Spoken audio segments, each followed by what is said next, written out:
What is the thing that keeps normal people from becoming serial I plead the killers? fifth. Exactly. Yeah. No, Well, I mean, Eric, where were you last night? Yeah. Is my lawyer present? Hey, guess what? This is going to be a bumpy night. A lot's happened since yesterday! Ladies and gentlemen, welcome to another episode of A Lot's Happened Since Yesterday. This is a spooky episode, to say the least. We're going to get gruesome. Buckle in. Like Ralph said, it's going to be a bumpy ride. No. Because this is...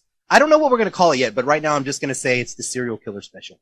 Is that good enough for right now? Yeah, that works. It's absolutely good enough for right now. It's good enough for right now. It's good enough for tomorrow. It's good enough for any time in the future, because this is a crazy episode. We're going into something that is insanity. Yeah. So how can we put a label on it? We can't. We have to say, hey, guess what? This is going to be a bumpy night.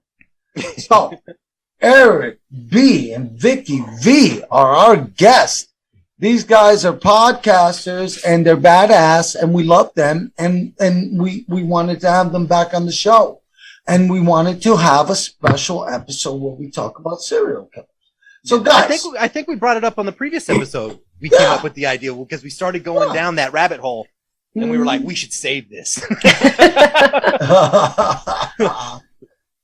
But we are back. How you guys doing? We're good. Thanks so much for having us back. We had such a good time last time that I'm excited to shift topics a little bit and talk about something else that we like to go down about. I will say I started doing research and I'm like, I'm going to go down so many different topics. And I immediately got overwhelmed. It's very easy. Like, yeah, I know, your standards, and we'll get into the Dahmers and the Bundys and all that. And then I'm reading, people who, you didn't go back as far enough as Amelia Dyer, or you didn't go back as far enough. And I'm like, 600? Are you kidding me? And I'm like, wait, no. So I'm going to go at it this way. I have notes of people I want to talk about, but I'm going to pretend to know absolute zero, because you guys, I know way more than I do. And I want to hear what you guys know. That's the truth, isn't it? These guys know way more than we do. Because you guys even said Dark Sun talks mostly about cannibalism, as I recall when we talked about it. Yeah, that is kind of the running joke. We try and talk about the evilest shit ever, that's going on in this crazy fucked up world that we live in. And it always boils down to demonic possession, demons, cannibalism seems to... People joke going, it's a cannibalism show, right? Stabby-Stabby. That's what they call it. Stabby-Stabby. Yeah. Blood and guts. But, hey, whatever puts a smile on your face. It's not just for breakfast anymore, just like scotch. Well, I tell you, we were so excited about the topic of doing the serial killer show that we couldn't wait. And we did our own show when we did our show live on Monday. We started the whole serial killer vibe with what Eric calls Serial Killer 101, and just sort of went through the history and sort of where the term serial killer comes from and sort of the background type stuff. Nice. So we have a little bit of that for you from our notes from then. If you guys want to talk about that just a little bit, just so that people that are watching and listening have a little bit of the background history. Well, do me a favor and plug your show real quick. Let everybody know the name of your show, where they can find you guys, because, yes, I think you guys have a great show. Hell yeah. So, go ahead, Vicky. So we are on the Para X Radio Network every Monday night at 10 o'clock live, barring, holidays and things. Our show is Dark Sun Rising, and we, like Eric said, we talk about all kinds of stuff. So we go from paranormal to stabby-stabby. You guys got to check these guys out. It's fun, man. They have a lot of fun, and you're going to have fun with them. So that's the point. So guys, what do you think? I mean, when it comes to serial killers, do you think it's something that's forced attrition? Do you think, basically, do you think that they're made, or do you think that it's just sometimes people are just evil? You know what I mean? What's your thoughts? Go ahead, Vicky.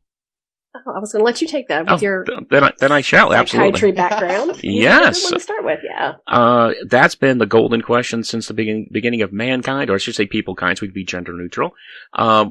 People have been killing other people literally since people were on the planet, right?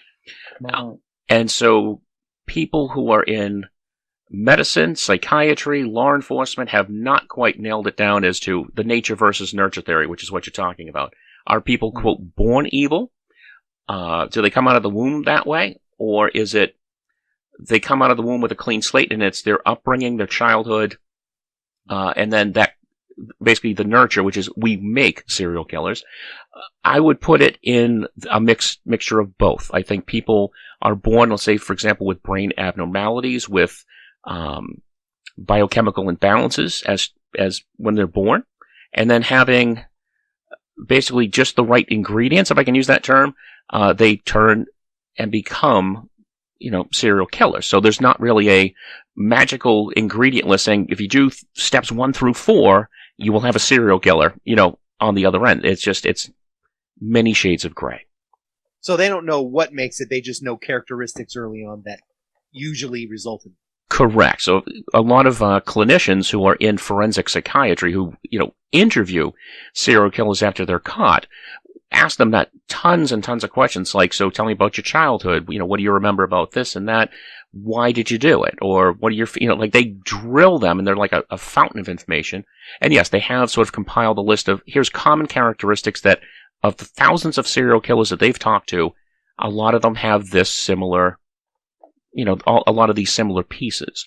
So there are some red flags, I guess is what you want to call it, but it's not necessarily a guaranteed, put the quarter into the machine and then the serial killer spits out at the other end. Yeah, I read when I was doing research for this, there was, did they call it the triad or the trifecta for children? They're like, what is it? Animal torture, bedwetting, and fire starting. Mm-hmm. Like the triads that, like you said, that's not a guarantee, but if they're doing that, it's pretty bad. It's a warning sign. Absolutely. It's definitely a red flag. That makes sense. When you guys did your radio show, and I want to do an abbreviated, like you said, all you people, we're going to do a very abbreviated version of this. Go watch their show after this and listen and learn. But how far did you guys go back when you guys spoke about it? Like, how far does this get recorded?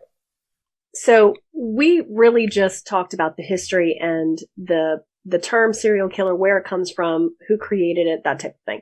So we can give you a quick sort of synopsis of that. That will sort of kick us off in the right direction. Okay. Yeah, that's cool. Awesome. All right. So it was really an FBI agent that created the specific term that we know as serial killer. Robert Ressler was the first one to use it in a law enforcement context when they were doing their psychological studies of all of these killers in prison. So they define the term serial killer as one person that murders at least 2 people over time in different places with a cooling off period in between. So it's very specific. Okay. And when you think about it, obviously that makes perfect sense. Although hearing the term cooling off period in between was kind of the thing I was like, oh yeah, well that sounds right. Because other than that, it's, not serial murderers or serial killers. It's, people that are doing it spur of the moment, that kind of thing. So the earliest recorded serial killer was in 144 BC. So that's really how far back this goes. And of course, we didn't call it that then, obviously, because it was in the 70s that someone sort of created this terminology that we are used to hearing. But clearly, like Eric said, people have been doing this since the dawn of time. So, right. Yeah. So they're saying that the first modern serial killer in the way that we think of it, even though the term came later, the first one that we would have looked at that way would have been Jack the Ripper. Okay. Yeah. So that's sort of the yeah, that's he's yeah, so that's sort of just the quick basics of, where the term came from and that kind of thing. He's probably one of the most famous serial killers of all time. So I mean it makes sense, but I got to ask you this, what differentiates a serial killer from a mass murderer in your opinion? So I think that, and maybe Eric will speak on this as well, but I think that goes back to the cooling off period, which is what defines the specific of the serial killer. So that's someone who is targeting people and doing this type of thing, whereas a mass murderer is somebody who may come in and just shoot up the place and take out 50 people. but that's happening all at one time. That's not something where they've committed the crime, left the scene, days later, months later, whatever, gone to a different place, done the same thing. So it's not just, meticulous. Yeah. It's not, you know, and not that a serial killer necessarily has to be meticulous in what they do, but it's just sort of, it's not a crime of passion that happens all at one time. Okay. Yeah, because you could, technically, if you didn't consider the cooling off period, you could consider psychos like Genghis Khan back in the day as a serial killer. Mm-hmm. But he's like, no, he was a mass murderer, and he was more than a serial killer at that age, Right. I mean, a good example to use would be like, for example, the school shooting, let's say in Parkland, Florida. Okay. So a kid goes in and starts shooting up the school. That would be theoretically, serial killers and what they call a spree killer are both mass murderers, meaning they're killing masses of people. However, spree killer, it's all done in one, I was going to say one shot, which is probably in poor taste, but it's all done in one massive event.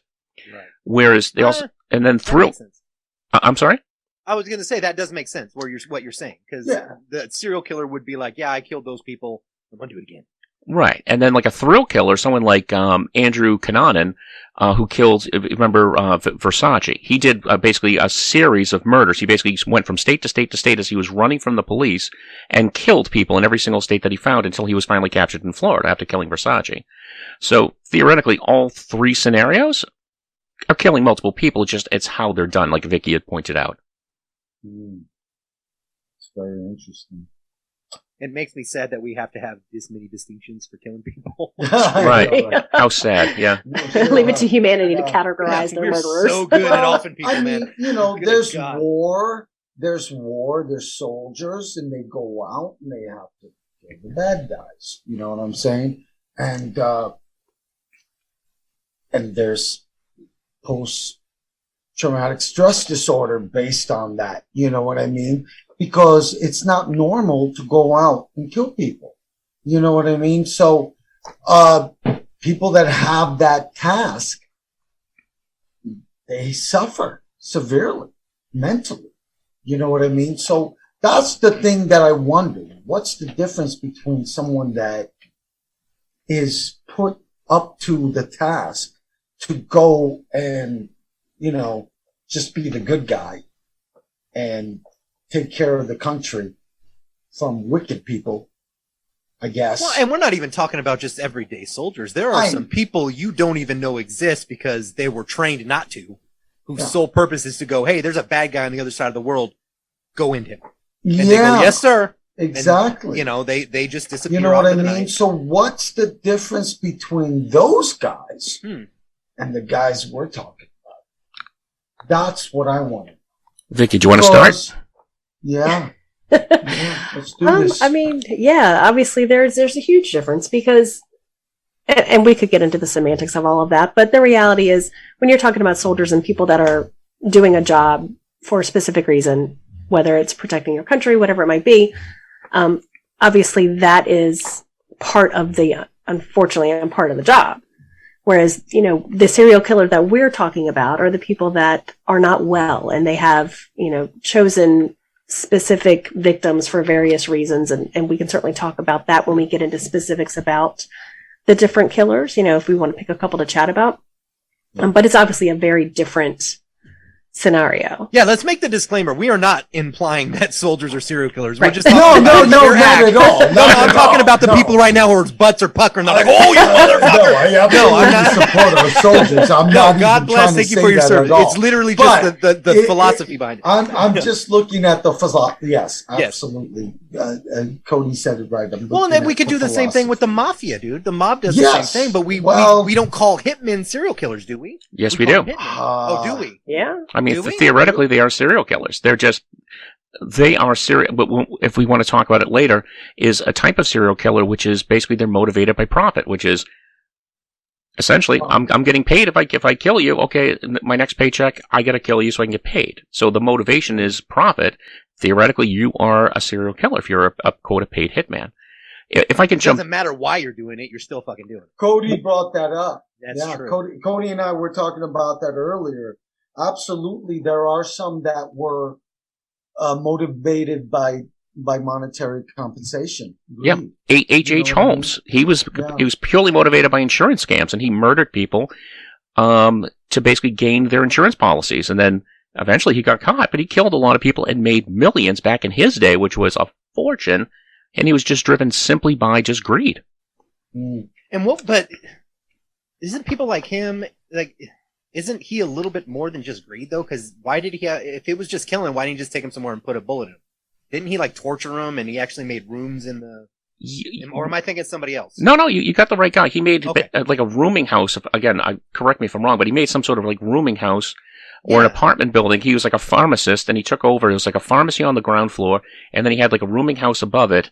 And then as his victims would come conduct business or stay, he would then kill them. He basically had chutes, almost like a laundry chute, built in behind the walls that would drop the bodies into the basement, and then he would cook them up in a kiln, basically a furnace. So you would basically be cremating the bodies. And so people would say, "Hey, wasn't Smart. so?" Yeah, guy was no. I'm not gonna lie. The guy was a friggin' genius, right? He had he was also what you would call an organized serial killer, because he had all this planned. And then when people kept saying, "Wasn't like Susie Smith with you like last week?" "Oh yeah, well we signed some paperwork, we did some business deals. I have no idea what happened to her." They would look around and she's not here. So you know what I mean? So it took long enough for enough people to be disappearing around H.H. Holmes where he finally got caught. But yeah. Well, that's the funny thing, Eric, that you mentioned that I think is amusing, because a lot of people think serial killers are these, like, you know, these guys that come out with knives and they just, you know, they cut you up and stuff.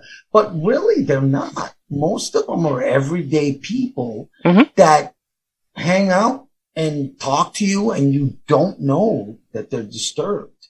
You know what I mean? Yeah. Oh, absolutely. They don't know that you're going to take them home, you're going to drug them, and you're going to cut them up into 1,000 pieces. You know what I mean? They have no idea. You know what I mean? So that's the funny thing about it, is a lot of people have this idea that it's like this, you know, you know what I mean? And well, that's mass culture, sort of misappropriating people with severe psychotic mental illness and sort of painting a false narrative as to what, quote, a serial killer is, because that's what they... When you think of slasher movies and you think of quote serial killers in movies, or people that are deemed the crazed killer, there's a stereotype that kicks into your head, and that's not reality. There are serial killers that are psychotic and have severe mental illness, but that's not everybody. Look at someone like Ted Bundy.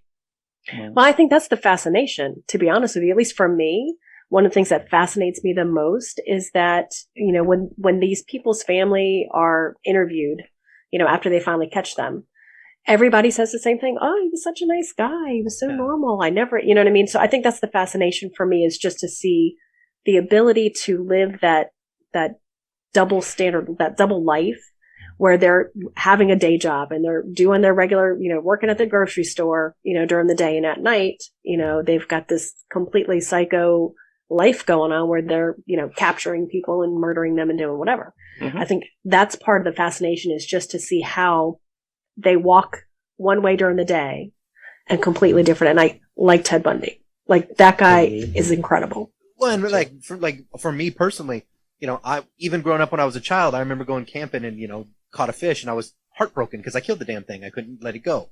So the idea for me, you know, that's like, how can you physically get to a point where you can inflict that much pain on anything, let alone a human being, and then just go have a pizza later?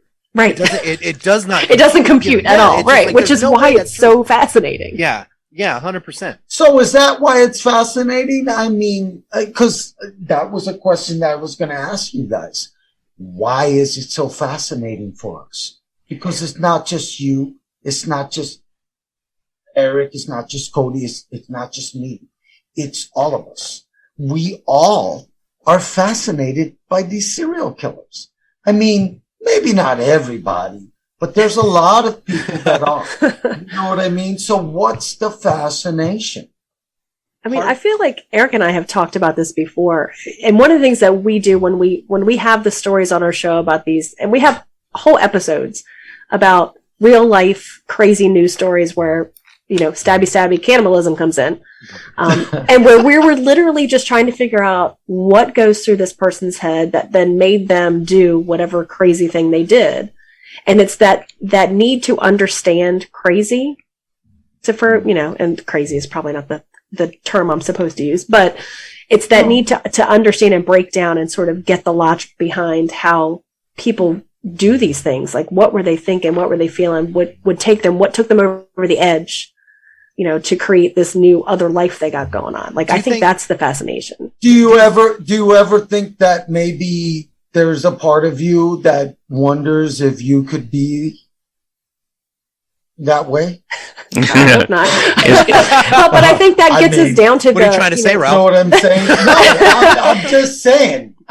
Well, like, that's the thing, is normal can't understand crazy. Yes. Is there a little part in you that goes, well... What keeps us all from being serial killers? Is that what you're... No, I'm not.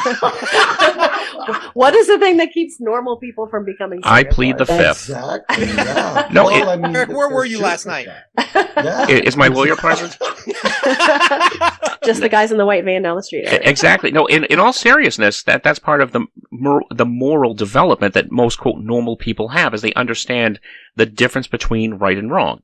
Mm-hmm. So they understand that I can't kill people. I know it's against the law, but it's also not a nice thing to do because it causes suffering, and I'm going to get in trouble because of it.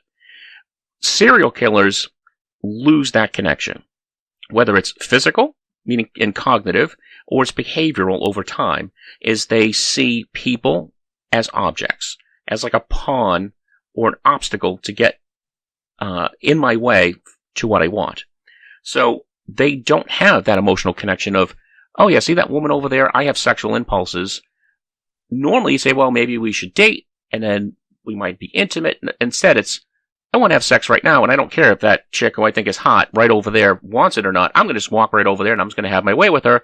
And then it's like, well, also I think it's really cool if I just decapitate her too, because that would get me off, so I'll just do that as well. Yeah, that's it's like, yeah, cool. Not cool on any of it, but it's like, what point is it like, fuck it, we'll just go the whole way? They just don't have that filter between. That's like a serious double down there. Well, like I'm saying, that's what I mean. That happens. It's just that they don't have that filter between. I have these impulses, but we, meaning I guess normal is. I'll use that term loosely. We have that filter that says even though you have the impulse, you can't act on the impulse. So you find other creative avenues like music, art, and other things to express and get out those impulses in a more creative and law-abiding, lawful way. Whereas serial killers are like, fuck it. I'm just gonna, and that's why people are fascinated by it. Everyone idolizes the anti-hero. Think of the slasher guys from the 80s, Jason Voorhees, Freddy Krueger. People are going, oh, Freddy Krueger's awesome, I love him. The guy was a child molester who got murdered. Yeah. And you're cheering him as the hero. He's the villain, you asswipes. But people always cheer for the anti-hero. But also people like to intellectualize things that they can't control. Serial killers break the rules. They make their own rules. And people are terrified by the thought that, like you said, the guy that you walked by getting milk at the grocery store could have been sizing you up and down as you might be my next victim. And people are terrified by it. So they intellectualize it by studying serial killers, looking at documentaries, reading the books, that somehow it makes them not necessarily idolize them or sympathize with them, but it somehow soothes them a little bit. Not that it takes the threat away. What about this? How much of it do you think is kind of a subconscious, defense? Like, I'm going to study Ed Kemper because there's Ed Kempers walking around, and if I can pinpoint his psychosis and that motherfucker walks by me, I can go, nah, that guy seems weird, I'm staying away from him. Maybe. Is it like us trying to...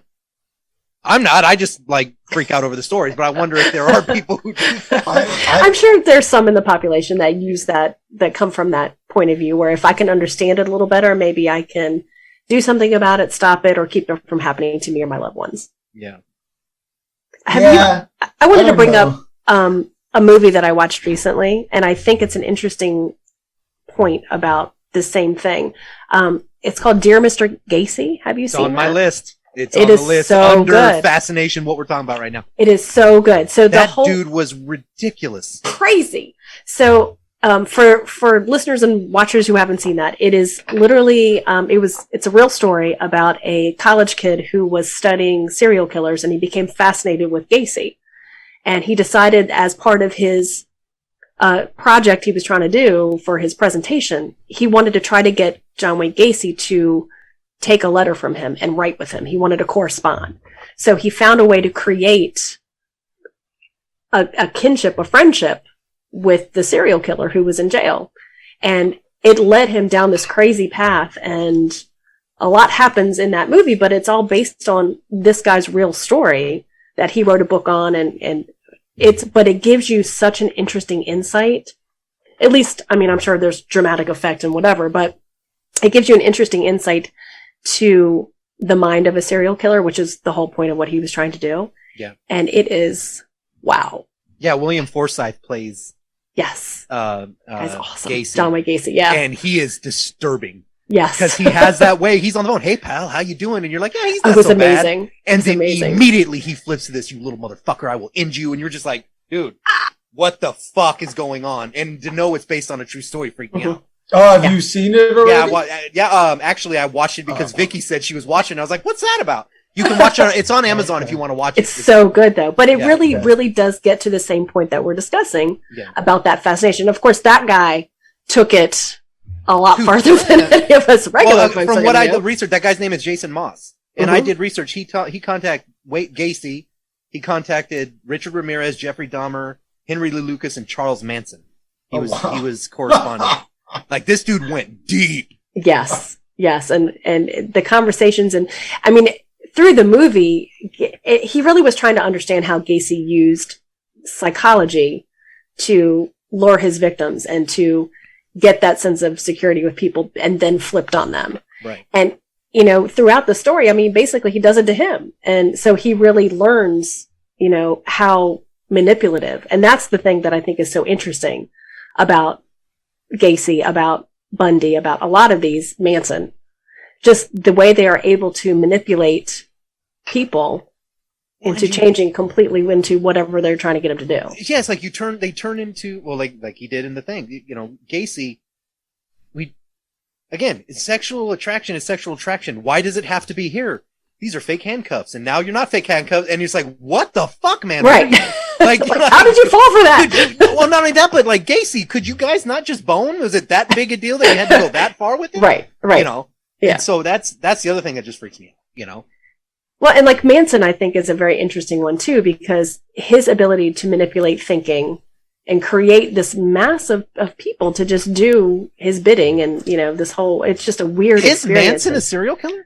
Psycho, sure, but I mean, I think no, he's not. Yeah, I see.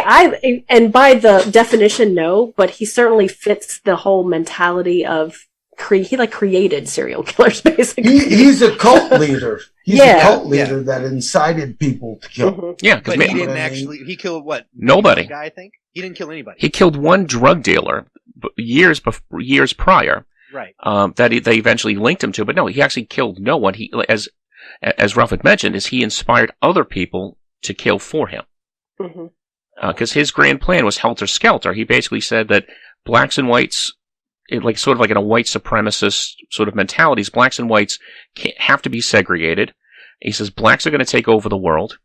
And he said some very derogatory things about blacks. So he says there's going to be a racial holy war. And the blacks are going to wipe out the whites. We're going to live off in this ranch out in the middle of nowhere. And then once Helter Skelter's done, then we're going to come from wherever out in the desert, and we're going to rule over the blacks because they can't rule themselves. And so by him inciting people to commit the murders that he did, he thought that was going to spark the racial holy war, as known as Helter Skelter. So he was actually put in prison for conspiracy to commit murder, not actually killing anybody. And I wanted to mention, so we had a guest on our show, it was about 2 years ago, who does a lot of research, and he did a lot of, he wrote some books about various serial killers, but one of the things that he did is he had direct contact, and he wrote letters to Manson, and Manson wrote him back and sent him a prison-made sock puppet. It's a little doll. To his house, which just threw me for a loop. I was like, I don't know that I want Manson having my home address. Exactly. Yeah, no, thank you. And sending me handmade sock dolls. What's funny is our quote, Suicidal Tendencies, were like one of the greatest surf punk bands from like the 80s. It says, you wouldn't know crazy if Charlie Manson was eating Fruit Loops on your front porch.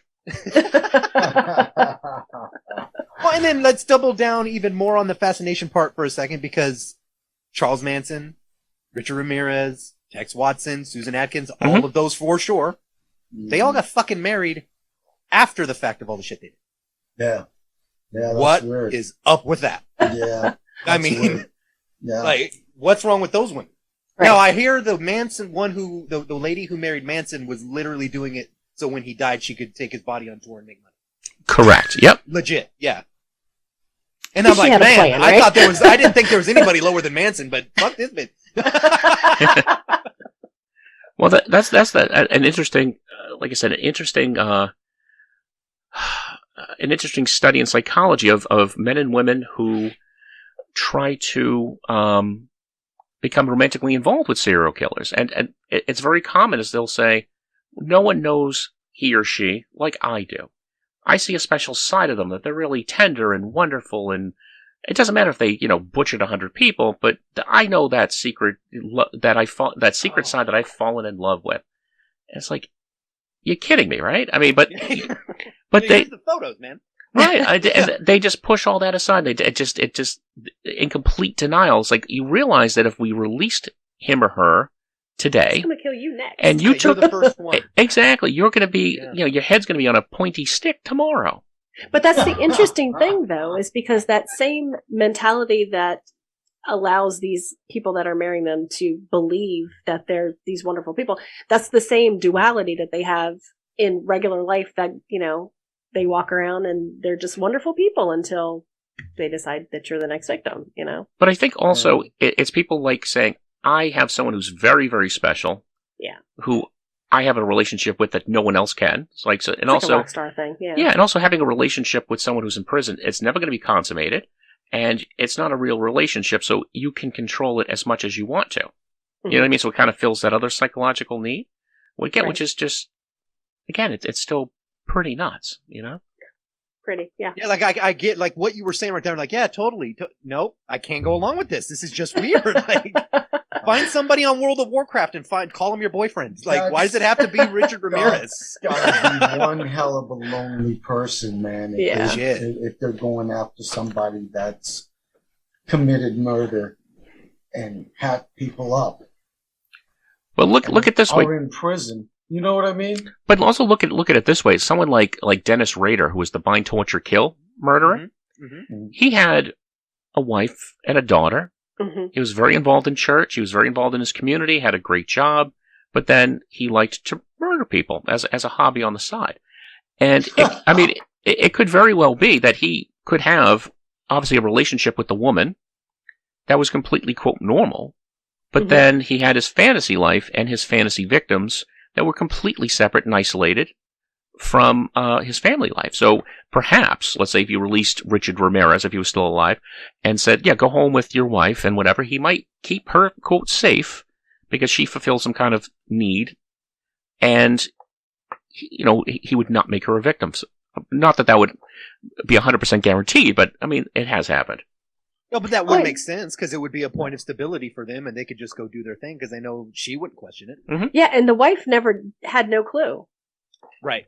The wife, he was just very average Joe, very quiet. Like, she had no idea that all that was going on because he was so good at having that double life. Well, Dennis Rader's daughter actually wrote a book. I tried to get her onto the show, but she's just so busy.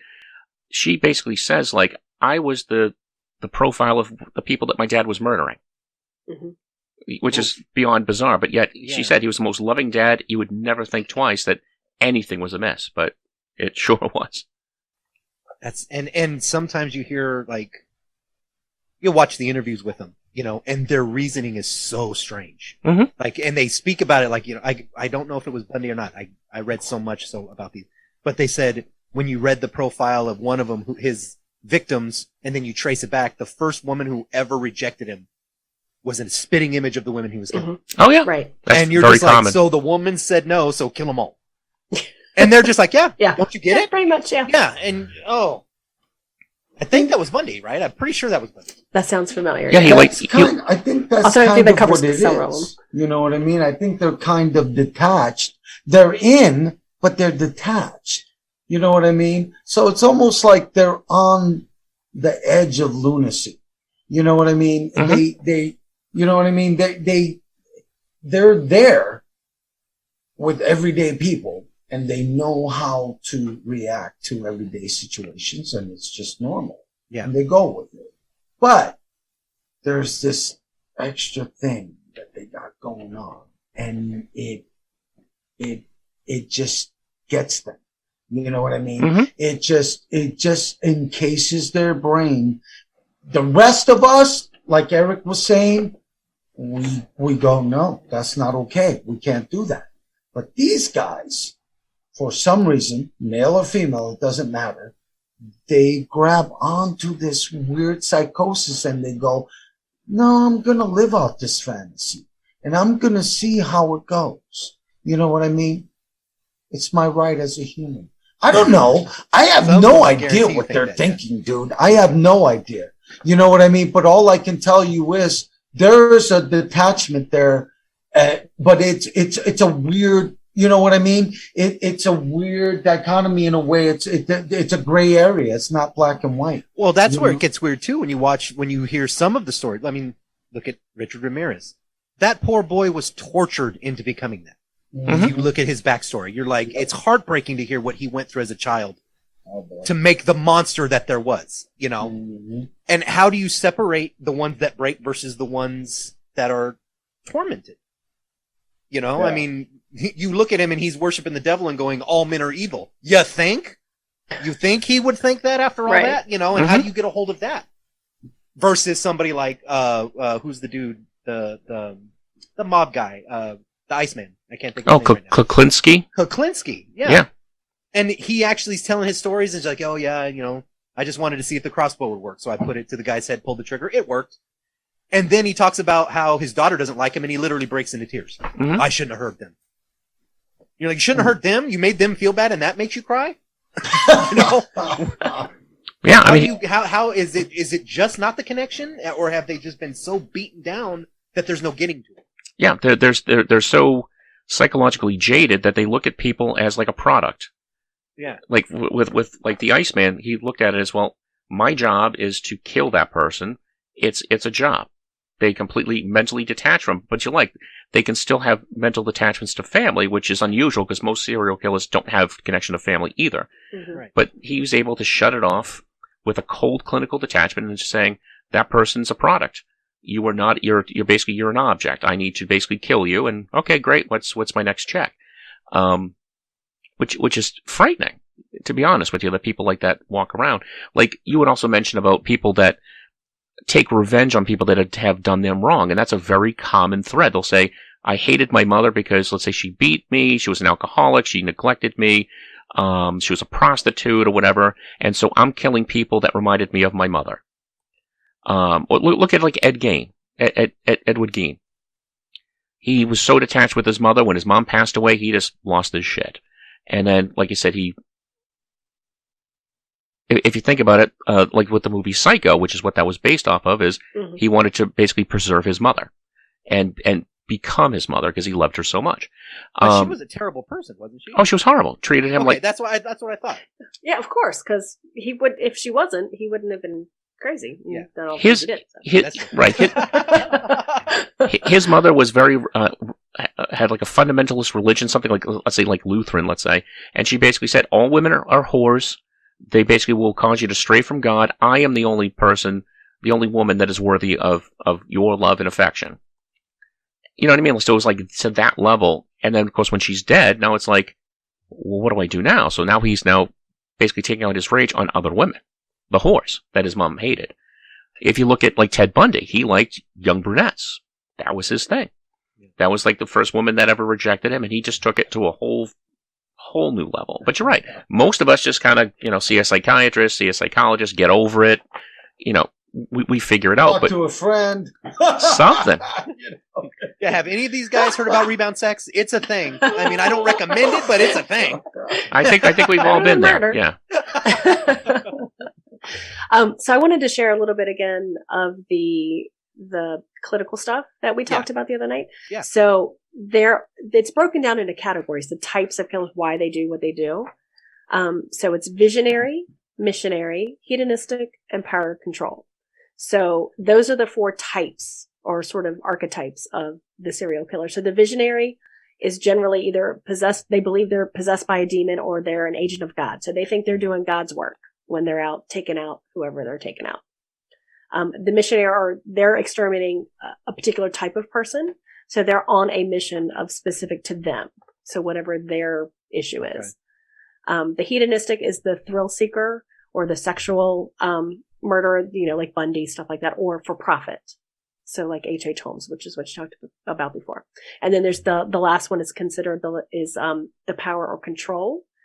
So that would be like the BTK killer, someone who's specifically just looking to have control and power over someone, probably because they don't have it in their own lives. So that's sort of how the FBI breaks down the psychological types. And I think that's an interesting way to look at it when you start to think about some of the ones that we're talking about. Because all of them have fallen in. While you were saying that, I was like, "Well, yeah, that's that guy." Yep, that one. Yeah. Yeah. So, and obviously, I think most of the ones that are probably famous, or the ones that we tend to latch onto as our, fascinations, are probably the ones that are the hedonistic, those serial killers that are sexually driven, money driven, whatever it might be. So. Because those are the ones who are usually also kind of sending the letters and being like, "Ooh, look at me," because they're enjoying the thrill of it all. Exactly. That makes sense. Yeah. Well, you guys are definitely very interested in this topic, so I'm assuming that you've done a certain amount of research and you have your own opinions. So that would be my question: is where do you stand? Do you agree with the FBI's assessment of these serial killers, or you have your own take? Eric, why don't you take that one from your psychological perspective there? Yeah, I mean, I agree. I mean, I guess, I agree with being to categorize people, but sometimes when you have something that's rigid, then you always have the gray area, and that's where things kind of fall apart. Because, people don't necessarily fall into nice, tidy little boxes. There are those that kind of blur the lines, which is okay.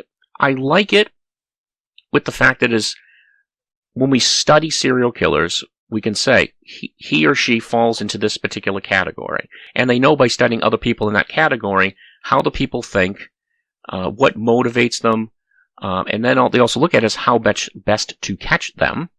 And when they bring them in for questioning, how to best peel those layers back to sort of talk to them on their level. So like I said, with Robert Ressler back in the mid-'70s, I actually got to hear him lecture in the mid-'90s when he came through my town. It was a bunch of law enforcement guys and people in psychiatry and stuff to talk about this particular thing. If you like, for example, John Wayne Gacy, he would be sort of like in the hedonistic end. He was a thrill seeker. He loved committing murder. It was also sexual lust a little bit because he liked basically to have he had gay victims, young men. That was his thing. But he also liked the power and control. So he kind of had all three kind of mashed in. The way that the detectives got him to talk was they prayed to his hedonistic side and saying, "Wow, that's pretty amazing that you were able to get 30 whatever bodies under that porch. How the hell did you do that?" And that actually is what got him talking about it. And because he was like, "Oh, so you think I'm intelligent, that I'm interesting, and that I'm creative, and I have things to offer," it played on that part of him. Then he started talking about, "Yeah, I did it this way and did it that way," and that kind of got the avalanche going to uncover his case. So that's why I think it is very helpful. That's a very interesting point. I wonder, what are your thoughts? Do you think that someone could have a conversation with a serial killer that was planning to kill them, and based on what you just said, maybe convince them not to, based on just being charming and giving them compliments? That actually you know happened, what I mean? I believe. Mm-hmm. Do you think The so? toy box killer? Mm-hmm. No, I know so. I can't remember what case it was. She got kidnapped and was being held in the dude's house. He was chaining her up and stuff. Yeah. I cannot remember who it was. But then she started basically flirting with him, and talking to him and just becoming a person. And then she got to the point where he got so comfortable, he left the keys on the table.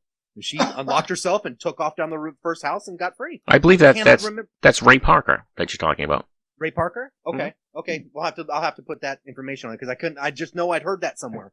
But yes, that actually happened. She used his weaknesses against him and bested the guy, which was kind of cool, I thought. I think there's actually a documentary somewhere on one of the streaming networks that it discusses exactly that topic, which is people who had brushes with serial killers who could have become their victims, but for whatever reason, pure coincidence or just damn luck, ended up not becoming a victim. So there are thousands of people across this country today who have had brushes with serial killers and made it. Well, didn't you say you did, Eric? Yes, I did, yeah.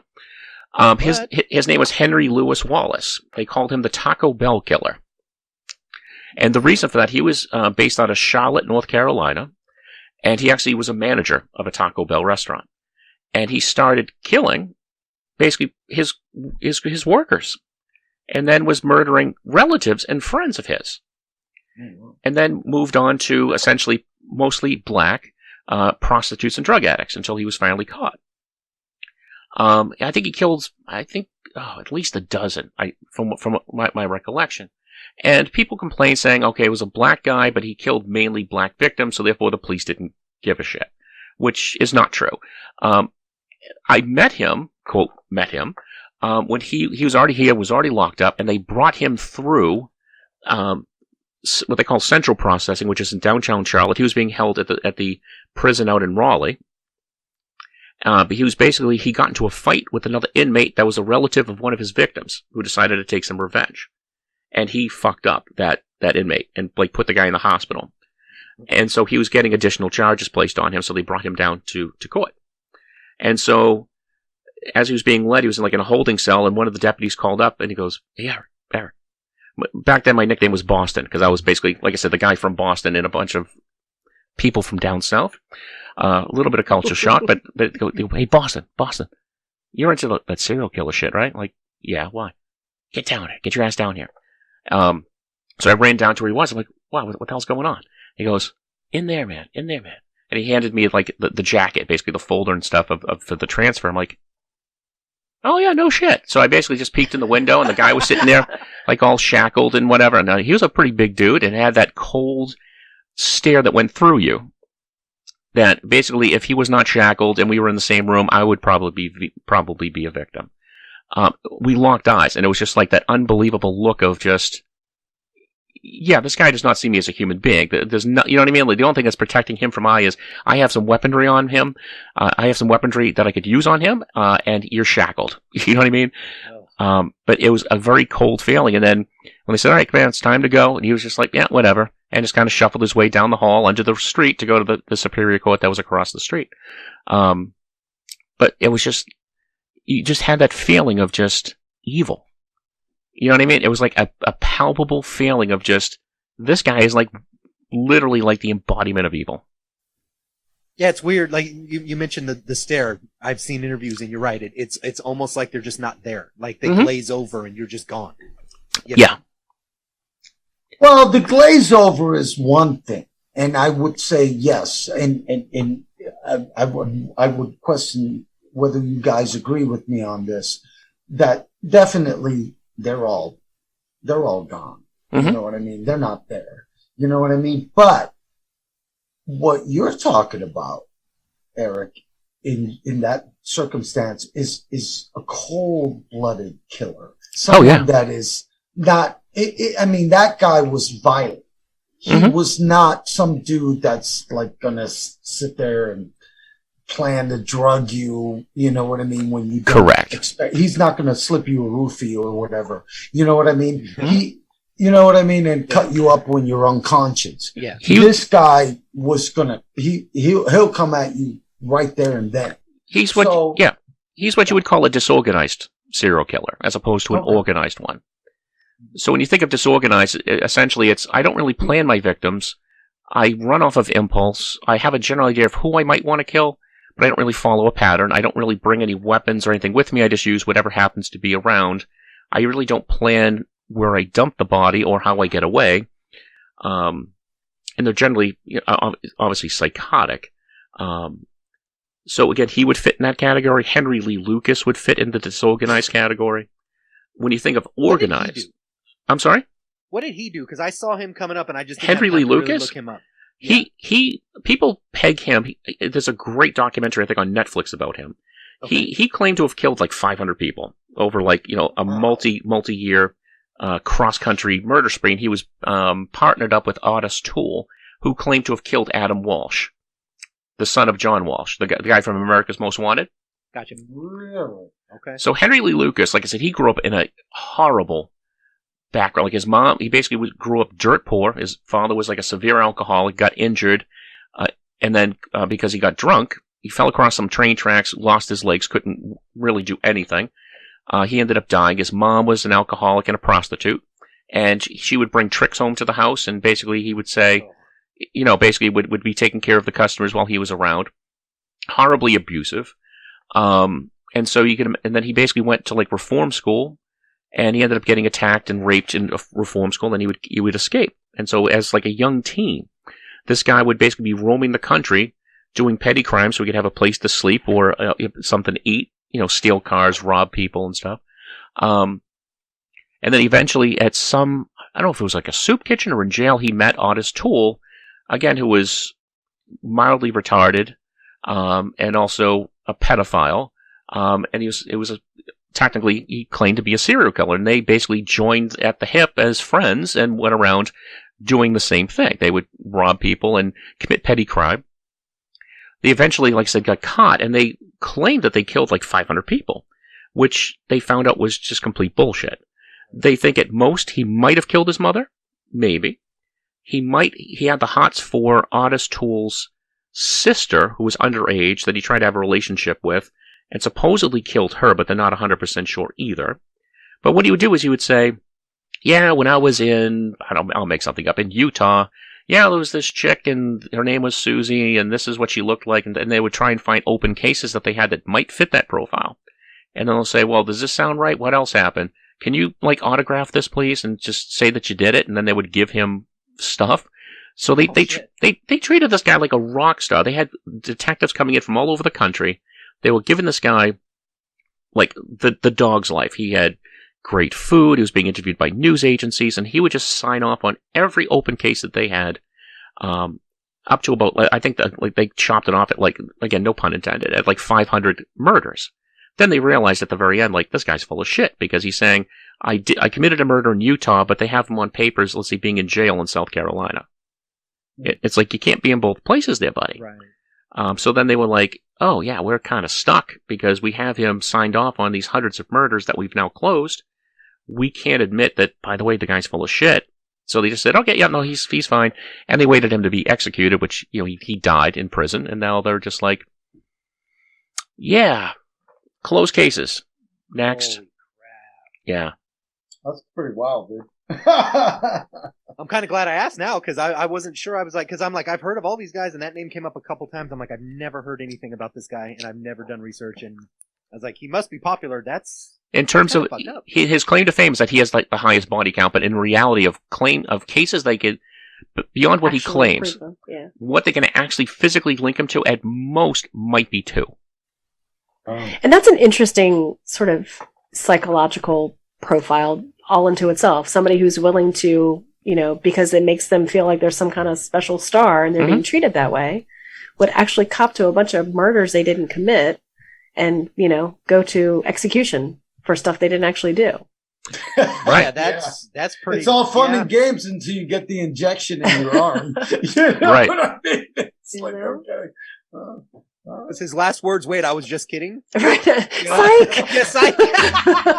Well, what's funny is that when he was on death row and stuff, and towards the end of his life, he would tear up when people would ask him about it. He would say, well, they're claiming that I'm lying. And he would say, well, maybe I am, maybe I'm not really sure. And he would say, well, maybe I did it, but maybe I didn't. It's like you couldn't quite... He built a whole persona unto himself. Yeah, you couldn't quite nail him down, and he would say, I hate being called a liar and a murderer, but, you're claiming that you killed 500 people. So, Right. pick your battles, I guess, What do you guys think about David Berkowitz? I mean, I'm curious to know, especially Eric. I gotta ask you because I don't know a whole lot about it, but it did take place in the East Coast where I grew up, and they called him the Son of Sam. I don't know a whole lot about that, though. Do you know why they called him that? Yes, I do. And Vicki can chime in as well, because, like David Berkowitz, he was actually born Richard David Falco. He grew up in New York City, and he actually was in the U.S. Army. He was arrested in August 10th of 1977. There were 6 people that had been killed, 7 others had been wounded, all by the same .44 revolver. Now, he confessed all the murders, what they call the Son of Sam murders. He claimed that he was under the orders of a dog that lived next door to him, that he claimed was possessed by a demon, and the dog was named Sam. And the dog / demon demanded the blood of young women, so he was basically following that command. Even though you figured, well, that's friggin' crazy, they still found him competent to stand trial. He still pled guilty. The judge gave him 6 life sentences. When he got into prison, he basically became a born-again Christian. He recanted his confession. He claimed he was a member of a satanic cult, and that he was only one of many that actually committed the murders. Now, when you think of, well, how did Berkowitz kind of step in? Well, he was adopted by the Berkowitz family when he was small, and his sort of break from reality is that his mom got around, I guess you could say. His biological mother got around. I had many fathers and stepfathers who were not the nicest. And so I'll just basically summarize and saying he had a very difficult childhood. So, basically mommy was not his favorite person in the whole wide world.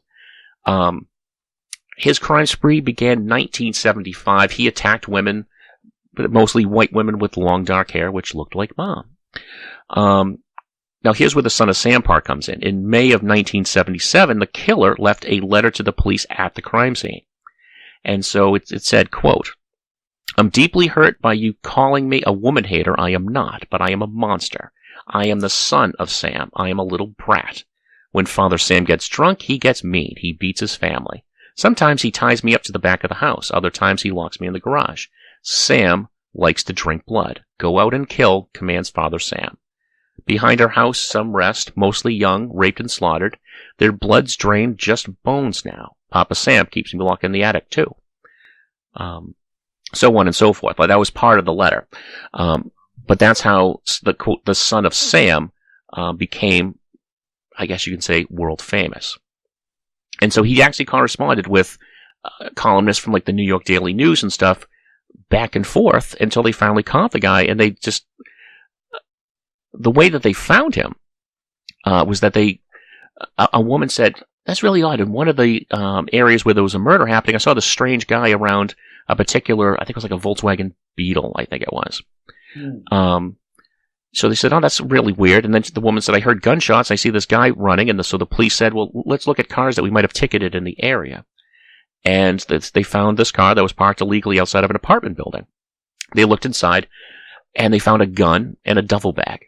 And so they opened up the car. They found ammo, maps that had the crime scenes checked out where all the shootings had happened. The police got a search warrant to basically say, "Oh yeah, who's the registration for? David Berkowitz. Awesome. He's right here. Here's his apartment building."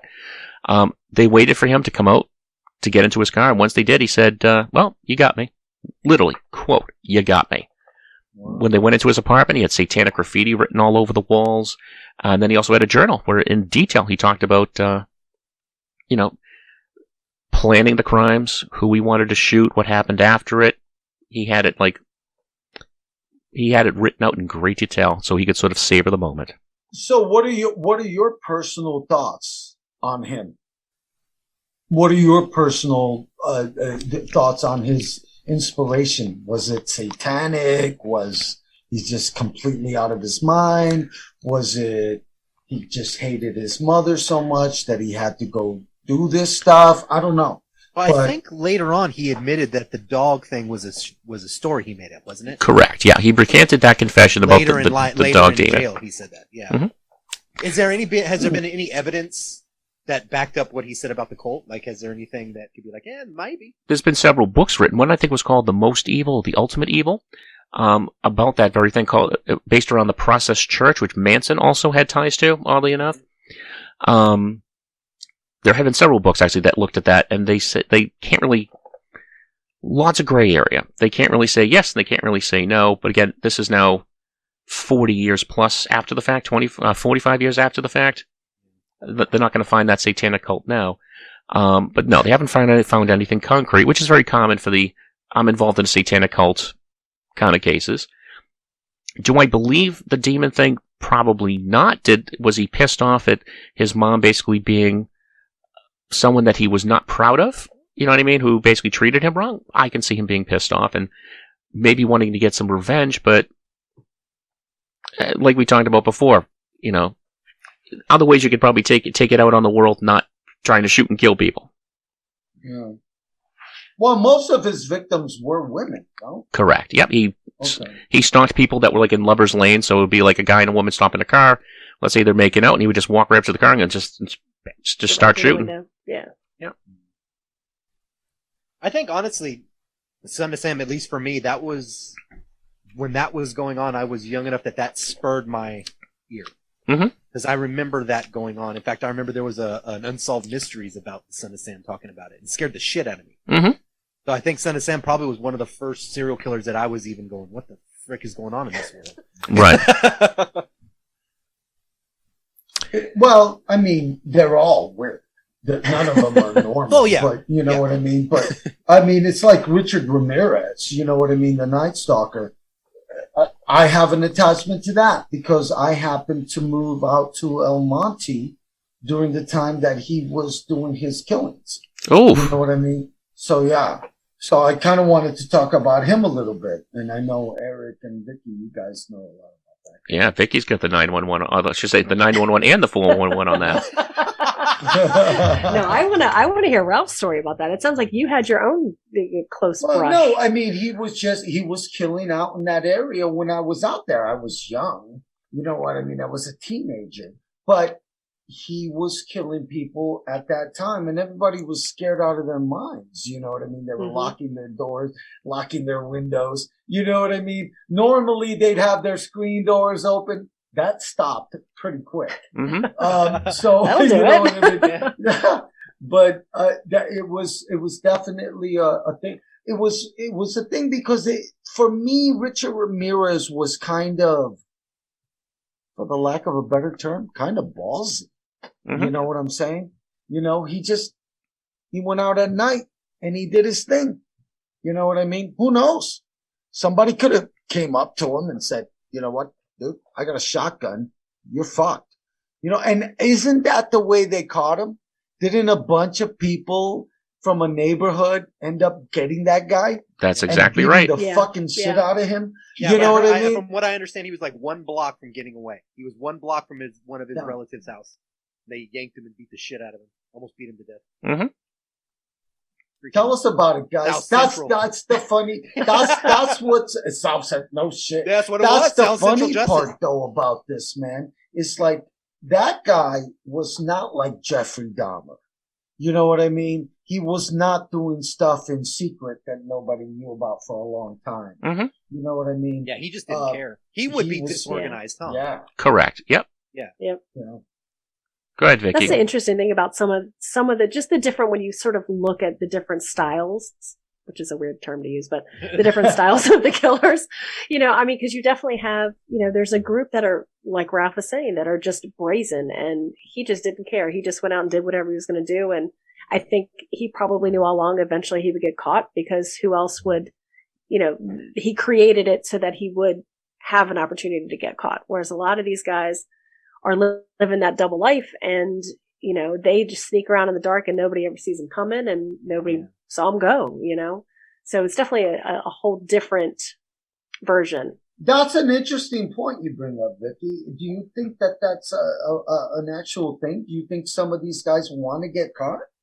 I mean, I would, you know, obviously I've not spent time reviewing psychological profiles and stuff like that, but just sort of in my general sense of understanding, I mean, it definitely seems like depending on the type of killer that we're talking about, and that goes back to the organized, disorganized, whatever, there certainly seems to be a group that either gets off on the idea that they're in control of something, and they will then, like the BTK killer basically gave himself away piece by piece by piece, and there's that wanting to be known and not be known at the same time, where they allow themselves, to slip little bits and pieces of information either to news outlets, to people in neighborhoods, whatever it might be, to create that opportunity. Because eventually, most of them that are in it for control want people to know what they did. Like the gentleman you talked about, that took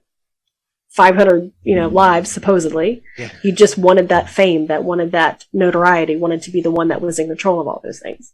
Yeah. So I definitely think there's a subset probably of these killers that crave that attention and want to be known for their deeds eventually. Wasn't BTK the dude who actually spent 45 minutes in detail in court telling everybody how he did it?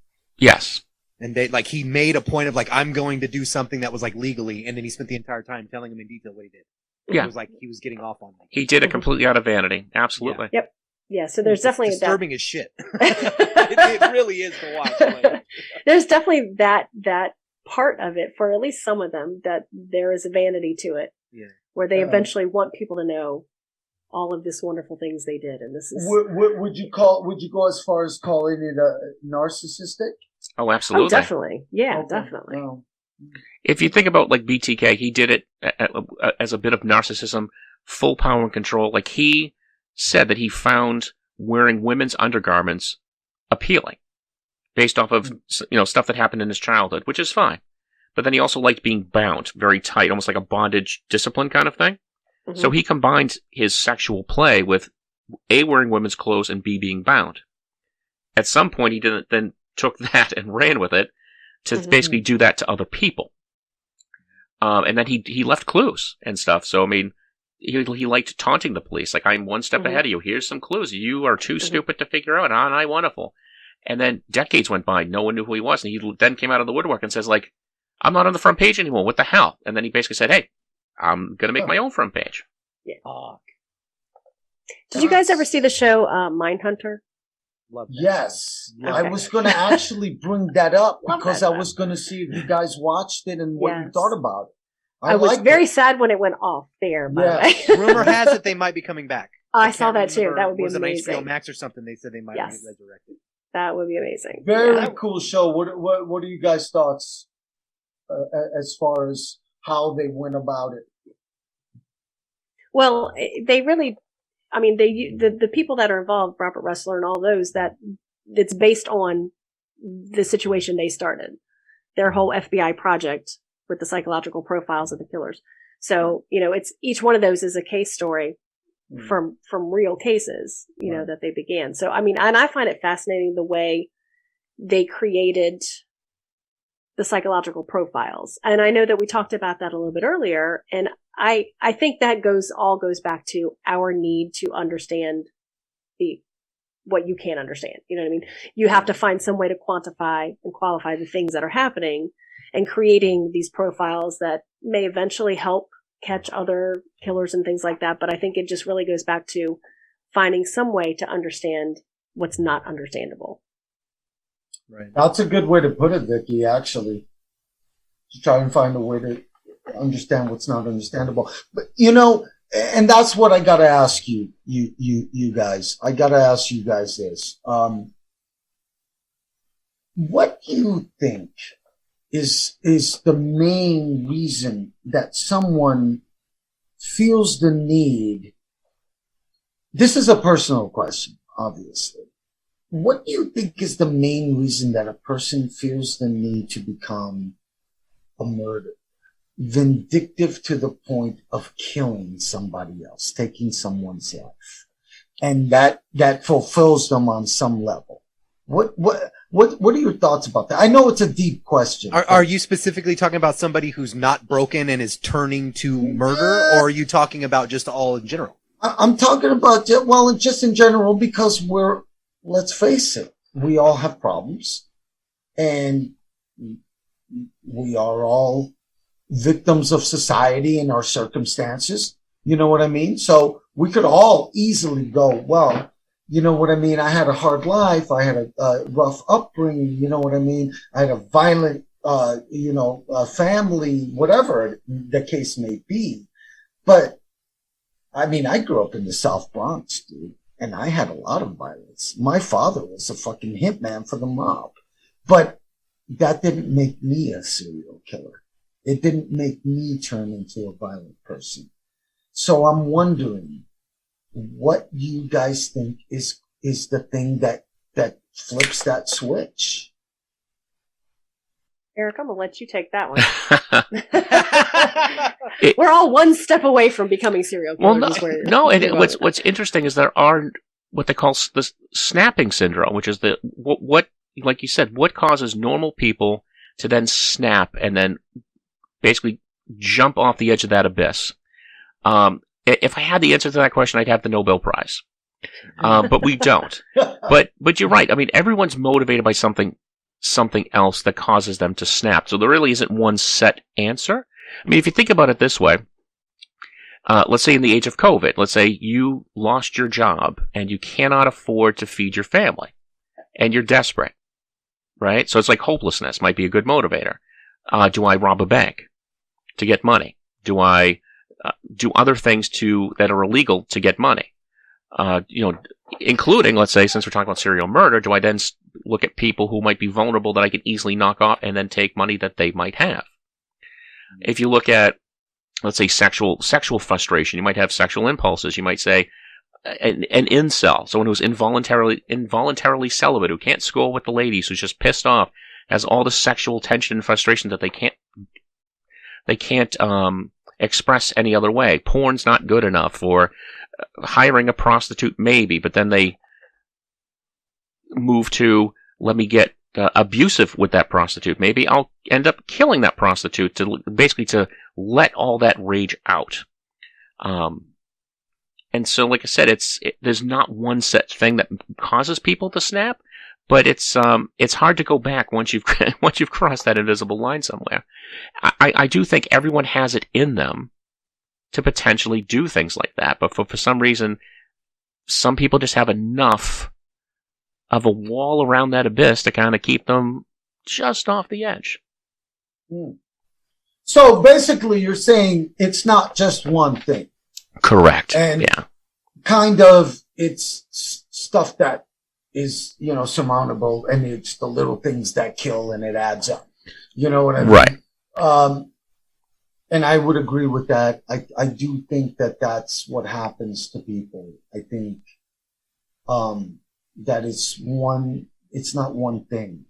I mean, it could be one thing, but I think it's a lot of things. I think it's a lot of build up, and I think there's people that can't handle it. You know what I mean?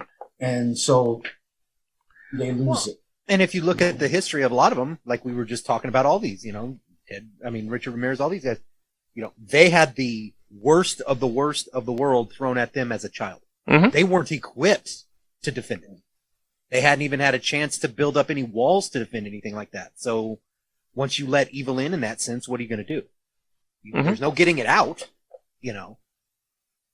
Well, absolutely. That's a great point, Cody, because I don't know if you guys remember the movie Sybil. Mm-hmm. You know what I mean? And she had like all these personalities, multiple personality disorder or whatever they called it. But, she was tormented by her mother. You know what I mean? And so that's what you were saying earlier, Cody, is that some of these guys are made, or you know what I mean? Yeah. They're made. They're tormented to the point where they snap, especially as kids. I mean, what are your thoughts about that, Eric? Do you think that there is, a lot of people have said to me in the past that there's a certain learning tendency that we have, You know what I mean? Where by the time we're like 7 or 8 years old, we've already instilled what we're going to believe in for the rest of our lives. So the belief system, basically. Do you believe that? Do you think that that's part of maybe what's going on in this situation? A little bit, I think, by 7 or 8, you're laying a lot of groundwork, but the human brain really doesn't stop growing until you're about 18. Because you look at, for example, teenagers that do stupid shit, because they don't have that filter of impulse control, emotional maturity, and other things that takes until about 18 for them to kind of fully realize. That's why they say, for example, they won't diagnose major mental illness until you've reached 18 years old and gone through puberty. You might show signs of mental illness as a child or as a teenager, but you really can't be diagnosed until you reach adulthood at age 18. So whether Johnny's going to be a good boy or if Johnny's going to be a potential serial killer, yes, a lot of the building blocks would come into place while they're young. But again, let's say if they have that rough upbringing at 7 or 8, can they sort of shake it out and grow out of it, so to speak, as a teenager? Yeah. But unfortunately, most people who are serial killers, it's constant.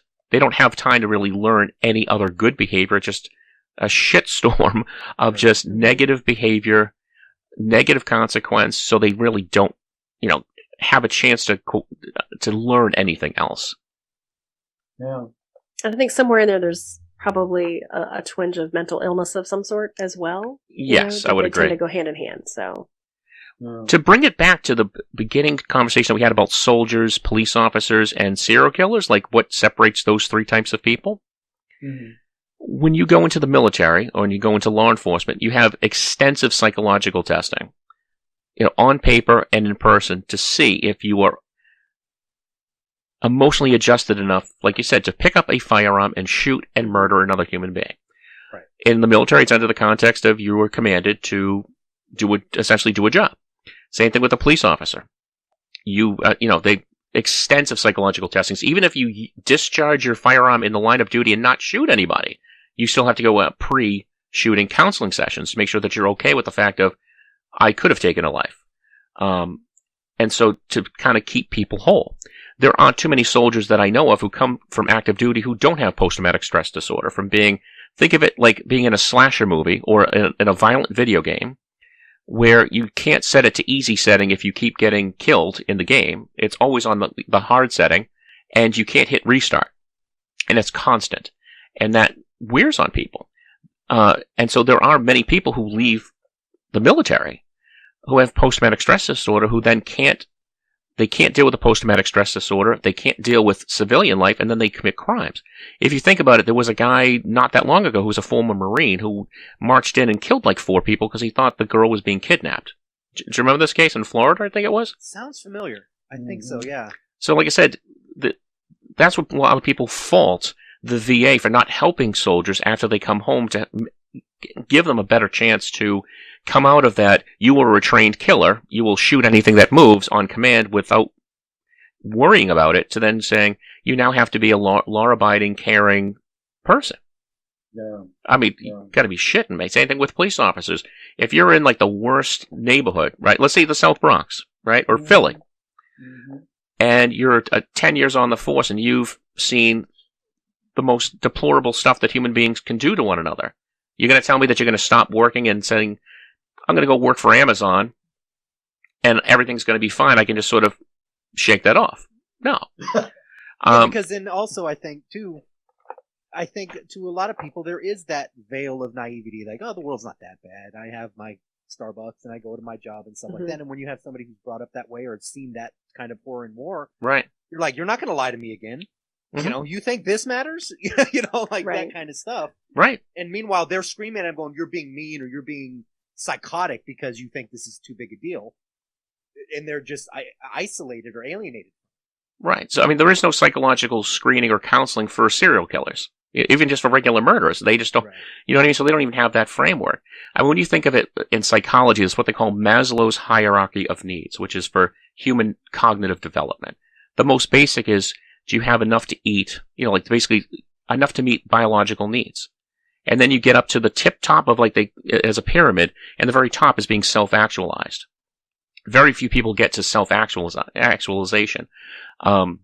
Most of us fall in the middle part of that, which is just being essentially a normal human being. People who are like serial killers never get out of the basic stage because they, as in the way that they grow up is they're neglected and they're abused, so they never get beyond stages of like moral development. They're sort of like locked in like a very animalistic, very basic way of life where everything is like survival. So they can't have things like I love you, I want to be warm and nurtured. They're just thinking of kill or be killed. Right. They're just full savage. Yeah, pretty much. Kind of going on. Well, what's the connection, Eric, with the animals? Because I know that not all, but some have been known to kill animals. You mean serial killers? Yes. What's the connection with that? Like the animal torture and stuff? Yeah, killing animals, torturing them, messing with them, you know what I mean, cutting off their heads, that kind of stuff. I know that there's some that have done it. There's not, I'm not saying all of them have, but I know that there's some that have done that. And I wonder what the connection with that is. Well, what's funny, you think of like the animal kingdom is animals routinely kill other animals because it's either A, you are food and I'm higher on the food chain than you are, or I'm trying to set dominance and therefore I'm proving my dominance by basically killing you.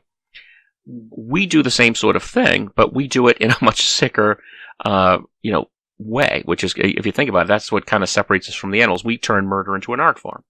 Whereas the animals they do it out of just pure survival and biology. But when you talk about, for example, we mentioned it earlier in the show, is bedwetting, fire setting, and torturing small animals is a common trifecta, whatever you want to call it, the unholy trinity that a lot of serial killers follow as children.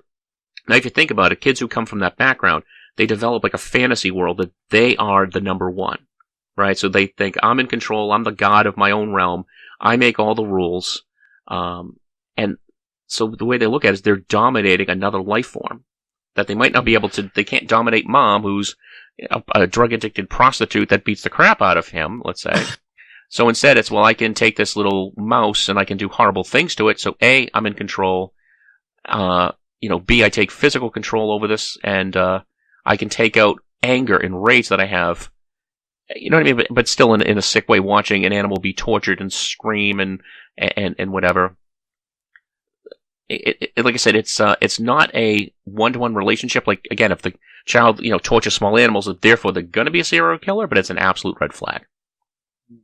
So in some instances, you can say that a serial killer is a bully that went completely out of control. Oh, yeah. Took it to the next level in a big way. Yeah. I mean, you know what I mean? But what's also funny, if Vicki, she wants to go through the other common characteristics, if I believe Vicki, you can correct me if I'm wrong, is serial killers are more likely to be bullied than be the bully. Yes. Really? Yeah, bear with me a second. Let me pull that up. I've got that information handy dandy. So there's the common characteristic list is obviously mental illness, lack of remorse or guilt, lack of impulse control, abusive or neglected childhoods, lack of good relationship with family members. So that's sort of all what we've been talking about. Fire setters, bedwetters, sadistic behavior against people and or animals. And then bullied or socially isolated. So they generally don't tend to be the bully. They tend to be the ones that are bullied. I guess if you think about it logically, though, that would make sense. Because if they're torturing small animals, they're looking for any outlet of control. Right. So anything outside that, they're just getting pummeled. Exactly. So that's the one place where they are in charge. So would you say that they're kind of cowards in a way?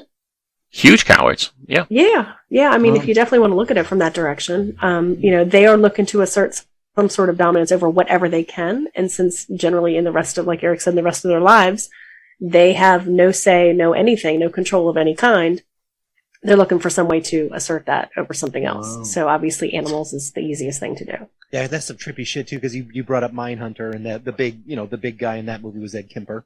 Mm-hmm. And you listen to his story, and he was having stories where he would pick up women just to prove to himself that he didn't have to kill them. Mm-hmm. So he would be sitting there driving them to their destination going, I could do it right now. I could go right now, but I'm not going to. And then he would let them out. To make sure that he was in control of not killing them as much as he was of killing them. Right. Wow. Which is crazy. But psychology there. Yeah, it's like I guess I admire the self-discipline, but damn. Right. The impulse control of the non-impulse. Yeah, what the fuck, man? Okay, shit. I have one more question that I wrote down, and it's kind of a philosophical thing. But you talked about when was the first recorded serial killer? It's like 114 BC. 114 BC. So do we think it's possible that serial killers and that act may have been the basis for like your demons, your vampires, and all of that in the background? Because they've been doing this since the centuries, and if they're pretty good at keeping tabs and being quiet about it, people going, this has to be demon shit, you know? That is a very interesting question. I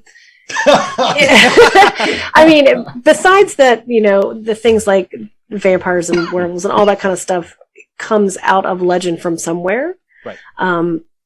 Obviously, there's a group of people that believe all that stuff is real, but the basis of the horror, the evil that would create, or someone that would be a serial killer back, in 114 BC, they would be the stuff that legends are made of.